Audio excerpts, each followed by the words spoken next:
welcome back to another edition of Ego on Break. I'm your host, Dynamite J. Andrews.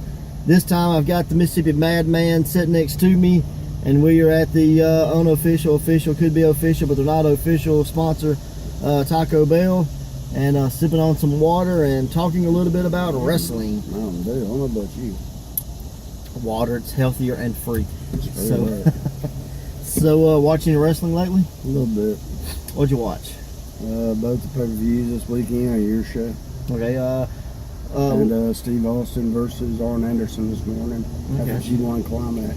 okay, I saw that match, and I I haven't watch seen it. it I seen all, it but float I around. watched about 80% of it when I went to leave. Oh yeah. So just give a wrap up on your on the three shows, like thumbs up, thumb downs on each show. Both pay-per-views, Really? your show. In the middle? I got you. I didn't like pay-per-views. Really? I There heard was like that, 3 matches total. I was gonna say, I heard there was good things in each thing, but on overall that there was a lot bad about them. What do you think about Ronda Rousey winning? Hated it. Really? 100%. Not believable enough? Not at all. It was so fucking horrible. I'm sorry. See, that's why I hate when I start talking about wrestling, because I'm passionate about wrestling. That's why I cuss, and I know you get on me for Yeah. it. But it was awful. Alexa got nothing. She slapped Really? her. I heard it was like a squash match. No, it wasn't no damn squash match. It was a squash match. I might as well went out there and go, here. Really? It was horrible. Trash. Roman and Brock was just as bad. And they tried to trick the fans by going, Braun comes out and he has the case and he's like, I just want to let y'all know, instead of joining the match, which he can do, I'm going to beat up whoever wins this match. Guess what they do? They take him out before the match ever, in the middle of the match. Roman dives on him, Brock goes outside, F5s him. So they tricked the fans into thinking that Braun was going to be in the match. I dig the idea. No, it was, I do. Like I dig the idea. Like, hey, I'm this. that was the bad way to guy get the people to that's go, let's beat traffic, because it's what happened last time.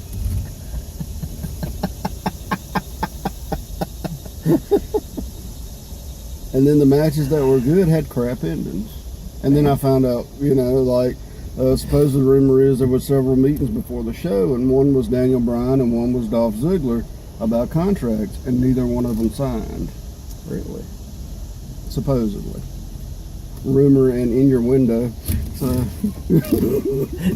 Man, if Impact gets Daniel Bryan, Dolph Ziggler, and Chris Jericho, it'd be. well, I'm just It'd be saying, down. that's supposedly the rumor, is going around. There's nobody signed.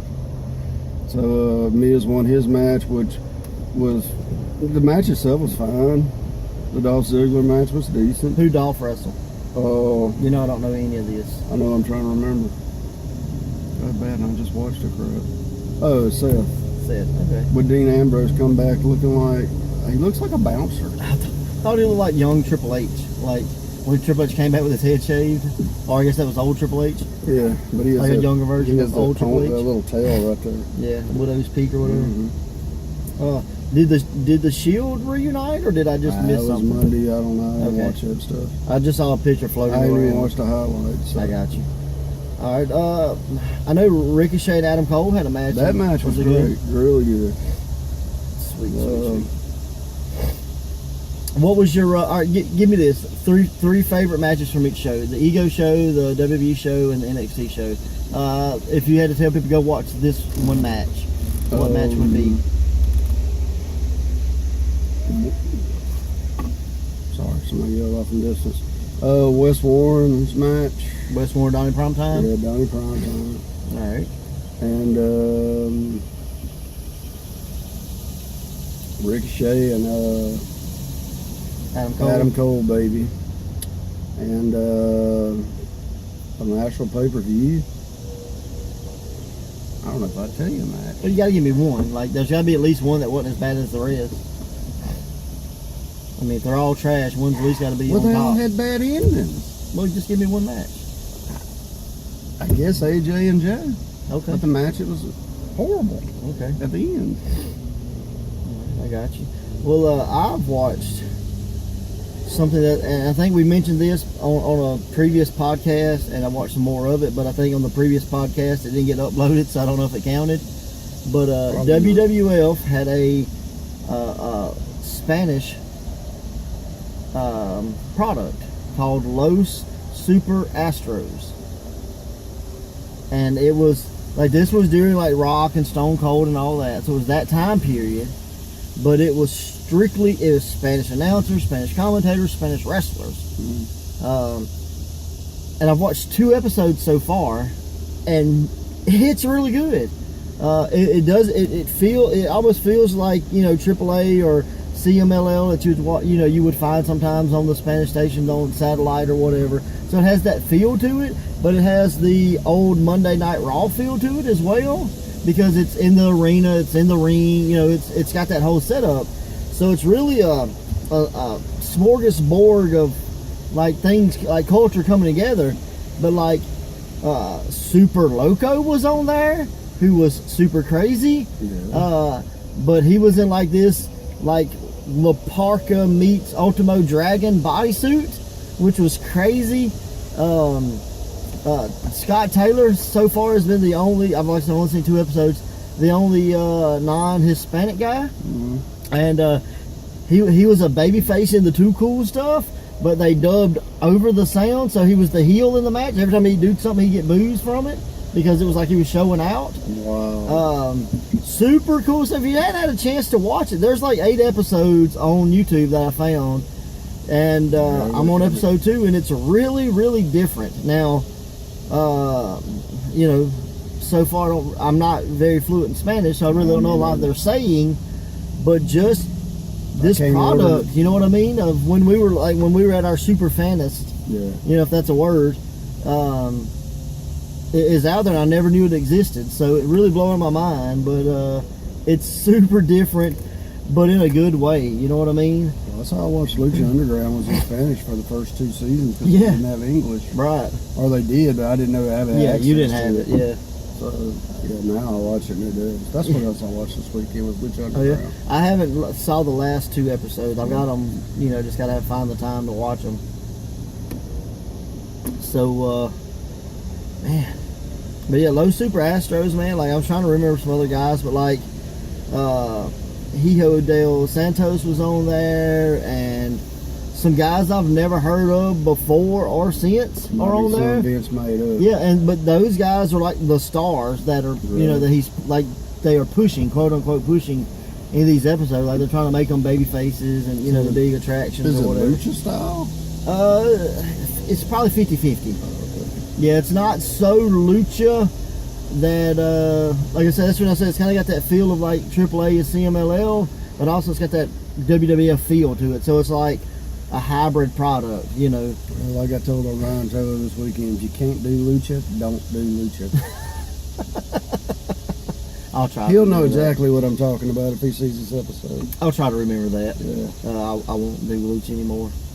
Speaking of Lucha, and Lucha being the fact that this big spinny move, kudos to Mississippi's own Marko Stunt for going viral with his double rotation lung blower from the Tilt-A-Whirl and Game Changer up in New York or Pennsylvania, wherever it was at. I have no idea. And then getting announced that he's all in. So Mississippi talent being all in is super freaking crazy. And the fact that it's going to be, you know, more than likely the part he's going to be on will be aired on WGN America. So way to go, Marko Stunt. You know, I mean, that's. Any idea what the match is? Yeah, it's the over budget battle royal. Yeah. So yeah. We have an under budget battle royal. So. Nobody showed up. So but yeah, so I don't know who all is going to be in it. Obviously going to be a lot of guys that maybe they wanted in it, or, you know, like Marko, who just went viral and they're like, let's capitalize on this. But just the fact that, hey, you started in Mississippi, and, you know, Did you wrestle for you once? Twice, yeah. And the cool thing is, you know, like, you know, he had a big day at a couple weekends back. He won the Future Showcase at SCI and got to be a part of SCI and like their scramble match on night 2, and then Game Changer, and now All In. And you know, unfortunately for Marko, he's got to step into the ring against. That's why I pulled it backwards. Well, at least he didn't blow the damn he didn't blow the horn train. this time. So He does have to step into the ring in, I believe, Kentucky against O'Shea Edwards, who's the current Pride champion and Styles champion. So his trip around the world and all his fame may come short when he steps in there with the Silver Tongue Devil. Because O'Shea's not exactly a small guy. No, not at all. And he's got a mean right hook. So I said 3 moves. Yeah, rotate, punch. But very cool that a Mississippi guy is getting some love from the outside southern world, so to speak. But I really dug that concept and dug that and was excited. Our very own Ray Fury is about to be international because he's got several bookings coming up out of the country, so that's super cool. Puerto Rico and Panama. Yeah, so kudos to him. Hopefully we're not spoiling anything. But it's very cool that Ray is another guy from Mississippi that is, he's not that t-shirt wearing, typical Mississippi wrestler, man. Like it's, that they've taken a chance, invested in themselves, got out of the state, and it's really paying off. So we got a t-shirt Memphis Mafia around here. Yeah, t-shirt mafia. But it's really cool that Jimmy Blaylock knows a lot of. Yeah, I'm sure. But it's just cool that those are two guys that took chances to leave the state, and it's paying off. So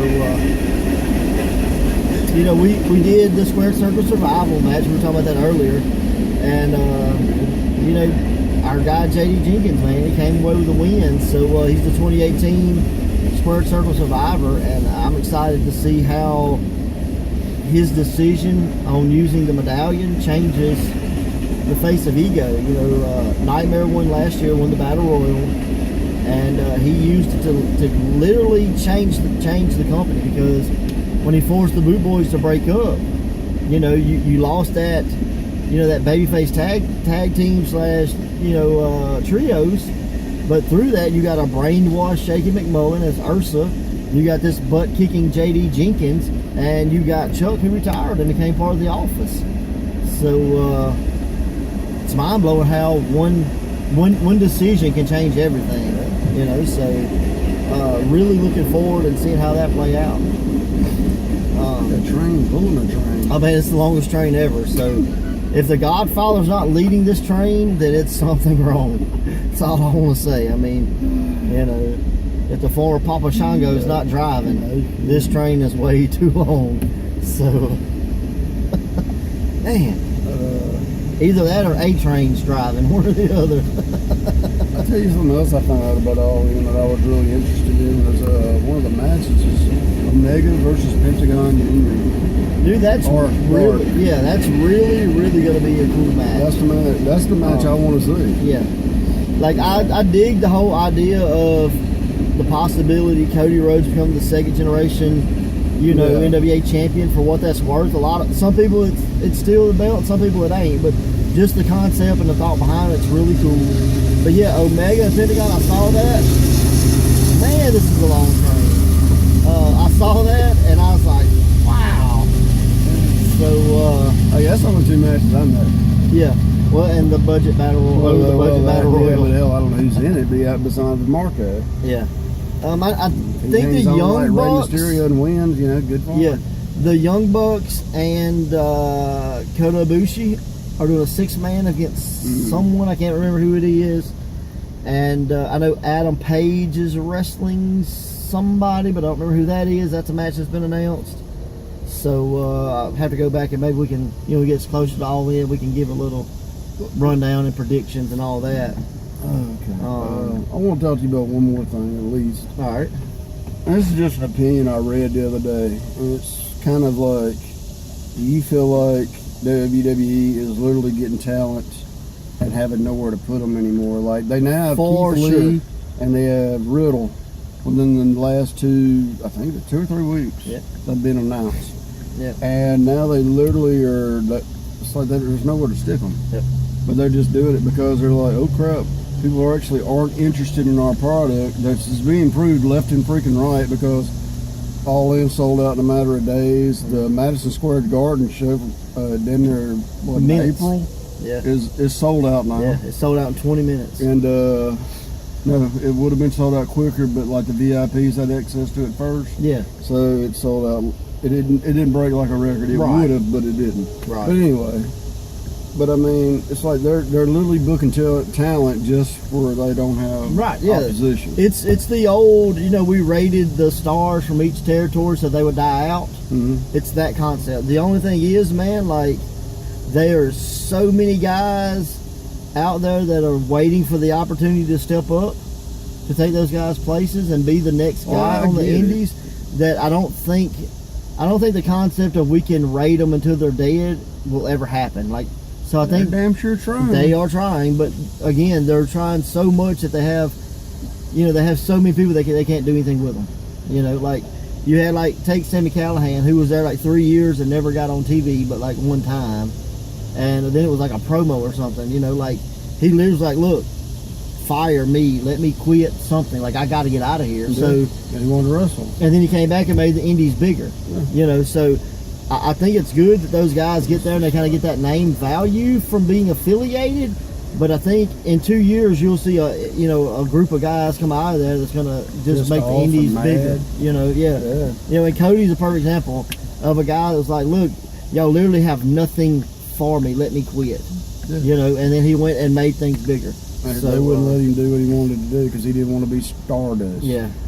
I mean, who would want to parody Jim Sterling anyway? I don't know. Yeah, well, he went with the whole storyline, and they told him, you got to say you're not just doing it because your father just passed away. He's like, I've been wanting to get out of this stupid gimmick, and y'all won't let me. Yeah. And see, I may be the only person that dug it. But I'm just saying, but they made him lie online about, oh no, I want to still be this gimmick. Yeah. And that's WWE trying to shove their crap down your throats. Well, we can write history the way we want it to be because we're the only person there to tell it. Well, they erase what they want and they put in what they want. And then if they decide we can make money on that old history, we can remake a history show back up. Hulk Hogan. Yeah. Well, it's true.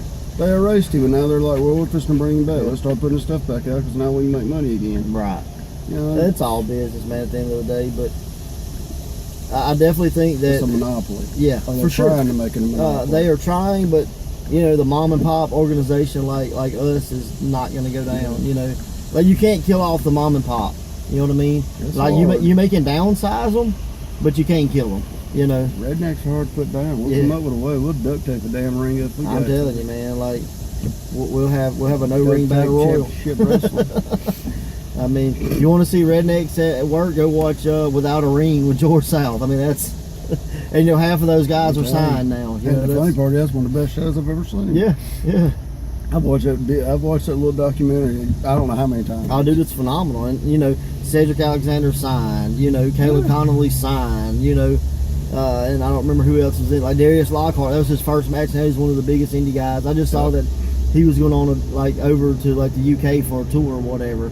You got Jake Manning came out of that, and he's like Mr. High Spots, Mr. North Carolina. So tell him about it, Bullet. But I just got George South's book. Yeah. Oh, I thought you said you had him booked. No, I just got his book. I was like, that's Dad, awesome. you don't work, you wrestle. Okay. So I just got that book. I'm looking forward to reading it. But I would love to have. Where's he at? North Carolina. Yeah. I'd love to have George South just come down and be on Ego on Break and just go, tell me about it, Madman. I like watching stuff. It's entertaining. Yeah, so good. How big is the book? About that thick. You're a lot of hell. Probably meant page-wise. I don't know. I just got it. I hadn't even opened it. I bought 6 books. So I got it. I got Gary Michael Capetta's Body Slam. I got Edge's book. I got Ted DiBiase's book. I got a book on Stampede Wrestling, and I got a book, and I got Dynamite, the Dynamite Kids book. So I'm still working on the JR when I'm about halfway through. Are you? I'm still reading the Brian Pillman book. Mm-hmm. The further I get into it, I don't know, it just seems harder. Not harder to read. I just seem less interested in it. And I don't know why. Pillman's one of my favorite wrestlers, but he didn't write the book. Right. so I'm losing interest in some of it. So it may be like I tried to read Junkyard Dog's book. Oh, that's horrible. Yeah, I couldn't get through with it either. I got about halfway and I just gave up. I understood what the guy was going for, because like he was trying to write it off basically like newspaper articles, Right. And it's just not good. Yeah. I'm sorry. So I may not finish. I may go on to one of the other books. That's something you do. You sit it in the bathroom, and when you're in there, you just kind of read a chapter at a time. Yeah. And it might sound Right now I'm more down to like somebody, but that's what I've done with several books. yeah, I'm more like read. like a page. I'm like yes, so that I do something else.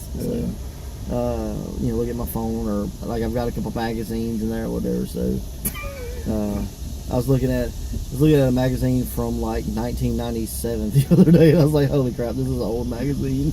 Probably one of the ones I saw. It probably was. But yeah, dude, like I'm excited to see the books and go from there. But I'm definitely a George South fan. Maybe not of his wrestling, but definitely of his person. Actually, he's a pretty good wrestler. Yeah, but I'm just saying, like I watch more of him talking and more than I do wrestling. Like, but I mean, as a character, just found his old jobber matches, man, and he was actually a good wrestler. There was a reason that guy like Flair and them would say, "No, I want to work with George." Yeah, they would request him, So, well, he knew what he was doing. And I mean, like it or not, that's a very, very important role. So Somebody's got to lose. I mean, But if you're beating somebody that gets nothing, what have you beat? right? And they would build him And that's up, what man. they understood. Yeah. But too bad 2018 we got people that can't figure that crap out. Right. Well, it's wrestling. What do you mean I got to It's sell art, for man. you? It's art. What's the sell? It's art. What's the sell? I didn't paint that picture. I didn't sell it neither. So it gets old. But wrapping up, any thing coming up? You got anything? I'm not alive Live with headlocks? headlocks, and I didn't make it to the show in time to get any of this show because let's just say I was reading. Yeah. Yeah. And I couldn't get quit reading, so I got to the show. That was a good book, huh? Not really, but but yeah, blew my mind. So it blew all right. September 22nd, we got Feel Invincible 2 at the Hideaway, and right now, big match confirmed is the Cavemen take on Ursa Major and Sterdust in an elimination tag. Rumor has it there may be a stipulation that Sterdust is putting on that match. If that does happen, could be interesting.